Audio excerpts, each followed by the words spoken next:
Sometimes when we graph a logarithmic function, when we work with a logarithmic function, it is difficult to find the correct values for our table. So I will work right here with the values that were given for the specific function on our worksheets. So the first thing that we see, if we want to graph this function, the first thing that we want to remember is that the vertical asymptote is going to be equal to x equals to -1. And the reason for that is that the vertical asymptote comes from the solution from the zero of the argument of the logarithm right here. So that's the first thing that we know. We expect the function, the logarithmic function, to be similar to any logarithmic function, similar to this curve right here, and it will converge to a vertical asymptote. And this vertical asymptote right here, we expect it to be equal to x equals to -1. So that's the first thing. Now in our worksheet, we have specific values to plug in for the x, and we can work with these values, but these would create an issue for us because we need to approximate some logarithms, I'm sorry. So let's look at that. If you plug in the value 1/2 for x into your logarithm right here, you get log of 1/2 plus 1. And this is going to be the log of 3/2 of 1.5. This 1.5 is a beautiful number, but it is not a power of 2. This is equal to 1.5. And 1.5, again, it's not a power of 2. And this creates some issues. I'm going to break it down using a property that you don't know yet, but it doesn't matter.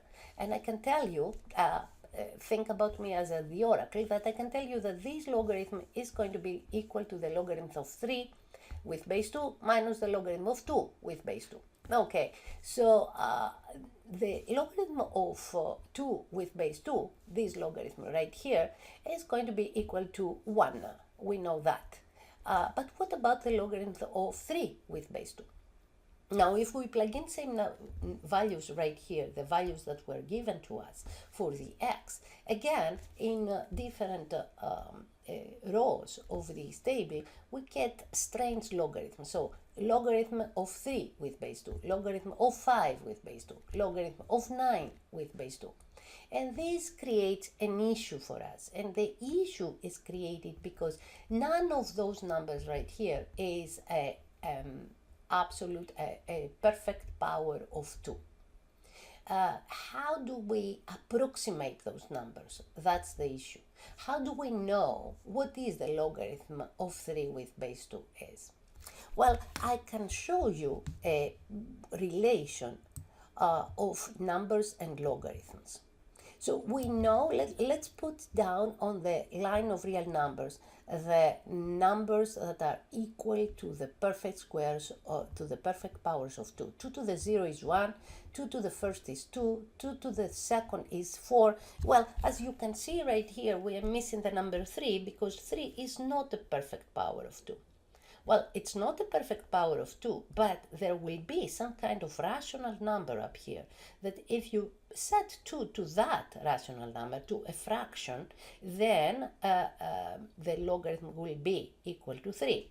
But the question is, what is this ratio? What is this fraction that we have to enter here?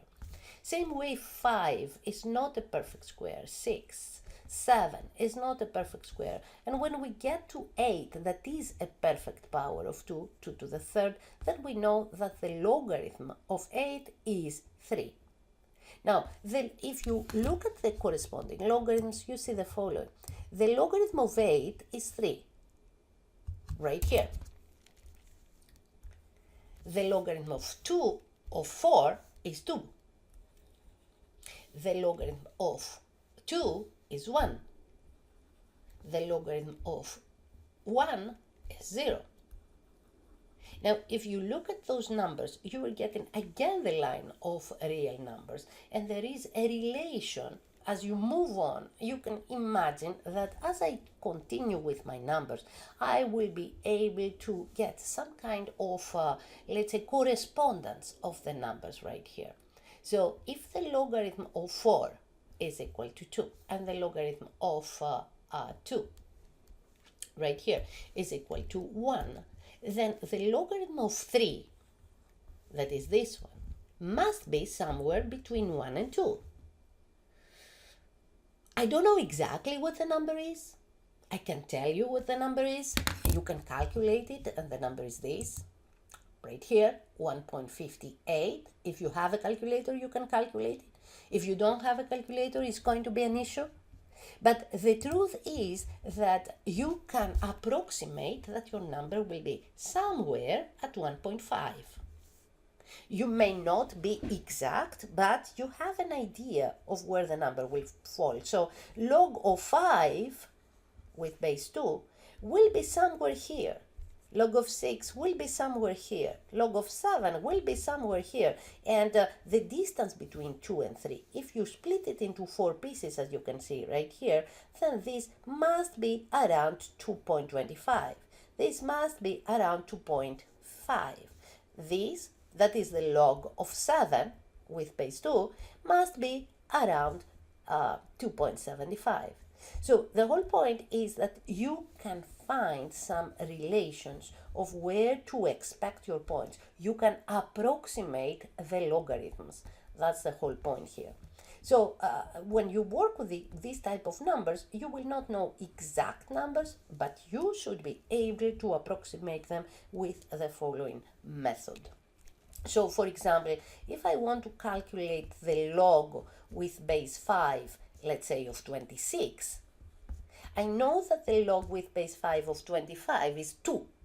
Now 26 is a little bit higher than 25, so the logarithm will be a little bit higher than 2, let's say 2.1. This is how we approximate logarithms.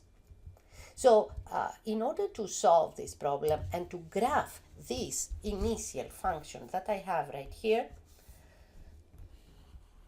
the g of x, what I need to do is to create a table of numbers, put them inside the table, and get the corresponding values, the corresponding points that I get right here.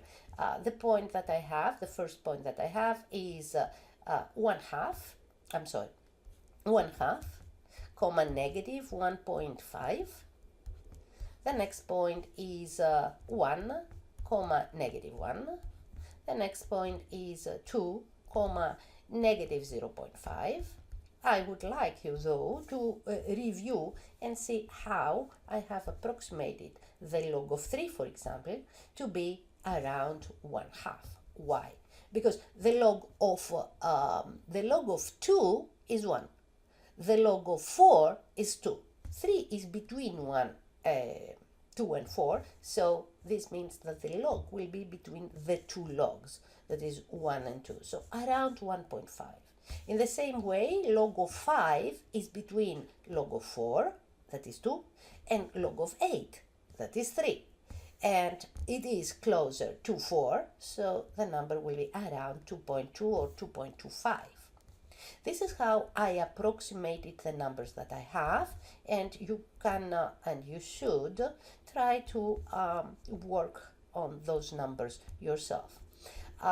Since these are approximations and they are not the exact numbers, your graph, if you put those points on your graph, they're not going to be exactly on the curve, but it doesn't matter. You have a good idea of where the curve is. Another thing that I want to remind you or tell you is that this symbol right here is the symbol of approximation. This means that the number that I get is not exactly negative 0.5, but is around negative 0.5. So now I'm going to get those points and graph them on the actual graph, and I will also graph the function, connect those points all together, and use the x equals to -1 as my vertical asymptote in order to graph the specific function. So what you can see now on your graph is the approximations of the points that we just found in our table.